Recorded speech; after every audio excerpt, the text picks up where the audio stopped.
What's going on YouTube? This is Crazy Samurai 71 here, bringing you guys another video. Today I'm bringing you guys a video on Kishiryu Sentai Ryusoulger, and this will be regarding episode 5, which came out this past weekend. The episode overall was really good. It introduced another combination for Kishiryu, and it also gave us more information about how the droidons work and how Minosaurs are formed. So very interesting. So we actually learned about the Minosaur thing first, actually. So the way that we end up learning this is that apparently they end up using the answer soul, which is one of the real souls that actually allows them to go into a person's subconscious and find out information that they normally may not actually know themselves, but they may have in their body somehow. And in that case, they end up going into Yui's mind because she had been, affected by, a Minosaur was created from her, so she has some knowledge, even though she doesn't know personally how it happened. Her subconscious knows, at least, so that's how it works. So what happens is that they ask about how was the Minosaur born, and what we end up learning is that on the day that the Minosaur took over her, she was all happy and everything, and Creon ended up appearing before her, but sneaks up behind her, basically asking for an autograph. And what happens is that Creon actually takes puts a spell or something on her that basically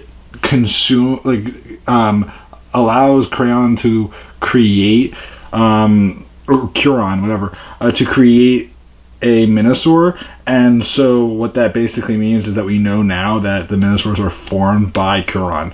That is important to note as well, because we had a feeling that Curon was the reason, but it wasn't officially confirmed as to what Curon actually did. So now we actually get to see physically what Curon actually does in order to turn people into, in order to make Minosaurs from people. What is Curon actually doing? So we actually know now, which is good to know. Something that is definitely helpful because it's something different. But then what happens is that they're out looking for Curon. We also see that Toa is talking to this girl named Sane, and she is taking care of this abandoned dog that doesn't have a home because the dog is black, and anything that's a black animal apparently is referred to as seeming boring unless people want to take care of an animal like that. And so she tries to take care of this animal, and Toa really cares for her. And this girl mentions the whole aspect of how it's important to care for the individual and not just care for everyone. And that's something that, again, Toa and Bamba originally were against. They originally felt the other way around. They felt that the individual is... They felt that... sorry, I think I said that backwards. She felt that the individual is more important. They felt that the bigger group is more important than the individual.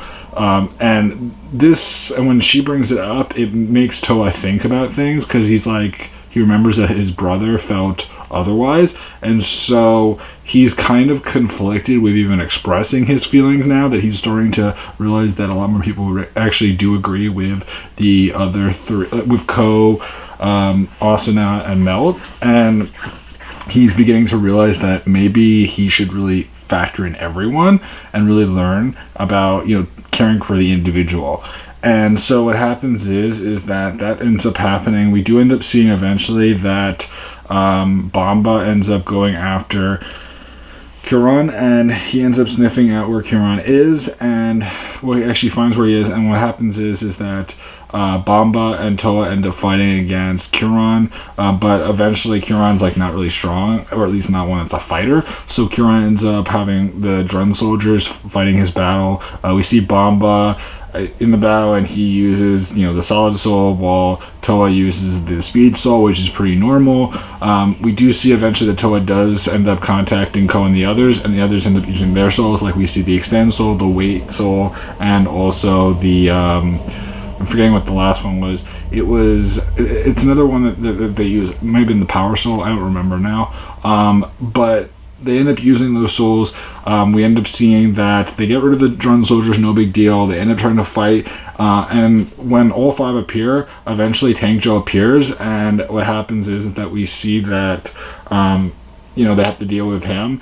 And he ends up using this earthquake attack because he's a tank. Like, his chest is like a tank. But the actual, like, cannonballs or the balls that he shoots out are actually energy from earthquakes, like energy from the earth that's created from earthquakes, and he's basically putting them into his chest and releasing them out to the world, and it basically creates a huge eruption of power that is super deadly, which is pretty cool, pretty crazy idea.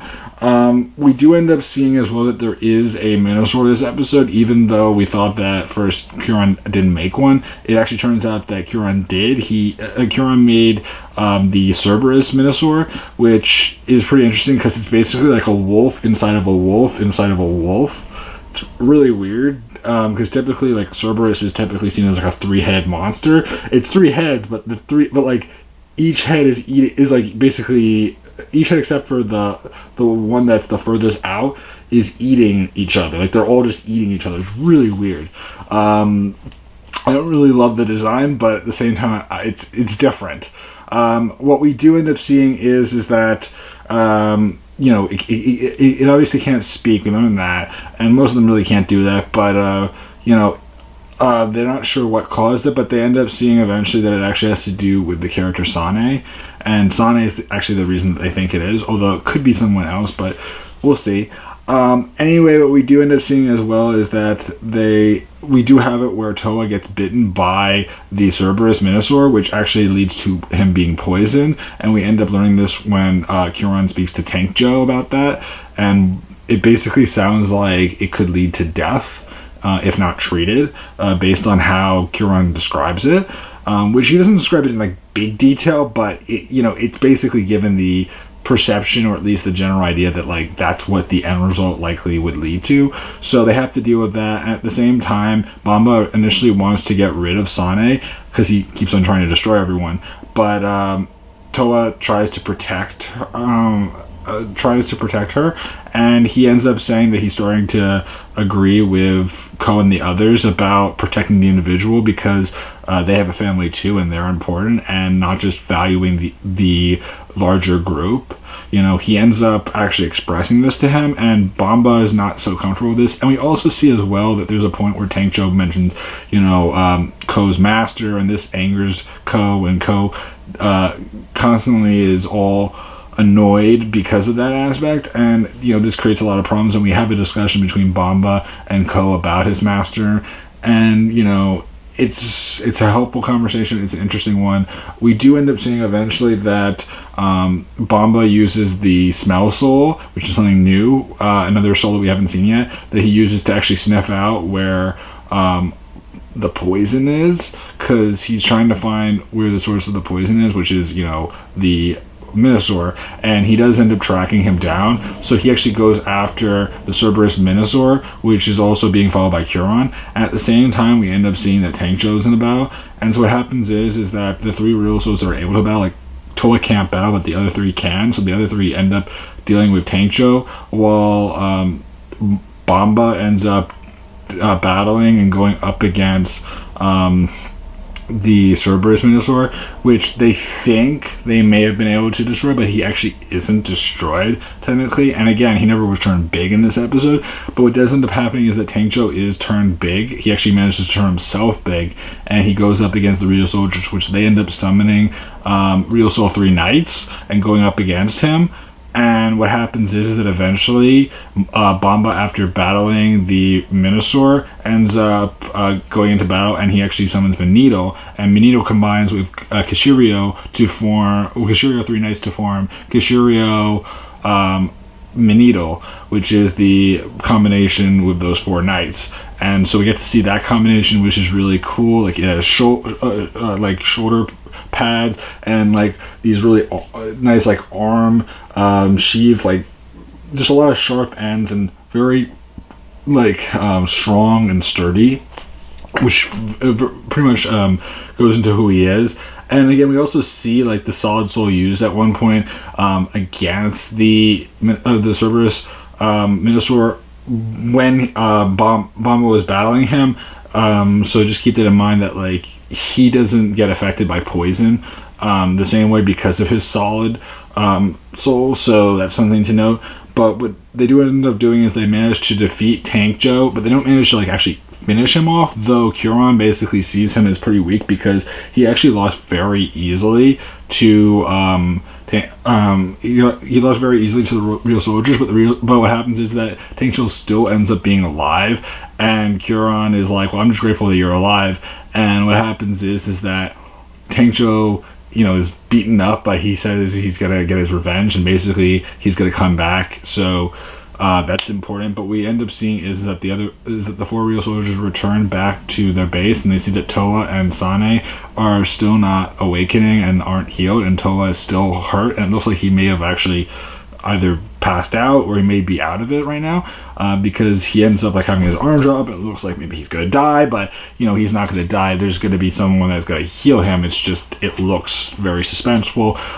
But yeah, otherwise, overall, pretty good episode. I'm looking forward to next week's episode, because potentially not next week's episode, but actually this weekend's episode, because most likely this weekend's episode may end up being the final episode for Tank Joe. It's either this episode or the next one, I would imagine, but I believe it's supposed to be the next one, because episode 6,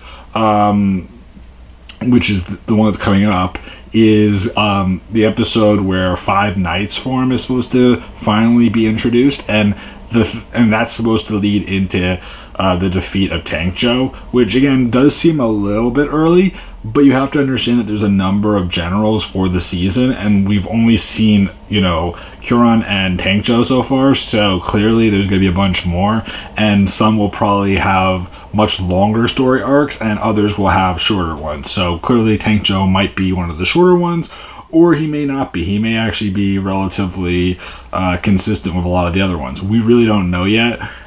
What we do know is that there will be a bunch more, as we've seen in, I believe it was episode 2 or 1, I don't remember now. It was the episode when we got to see like all the generals, but like most of them were just silhouettes. So just keep that in mind, that we'll probably know fairly soon. Probably by episode 7 or 8, we'll know exactly who the next general will be. So that will be interesting to see, and I'm looking forward to finding out who the true main villain is, because again, we still don't know who the real villain is for sure now, and it's still early, but it should be interesting. I'm definitely looking forward to seeing 5 Nights, and as far as when Ryusoul Gold will be introduced, I believe it's supposed to be in June, so just keep that in mind as well, that it's not happening right away. It will happen soon, but yeah, that's been it for me. Please remember to like, comment, subscribe. Tell me what you guys think. Did you guys enjoy this episode? Are you looking forward to next week's episode? To the next episode?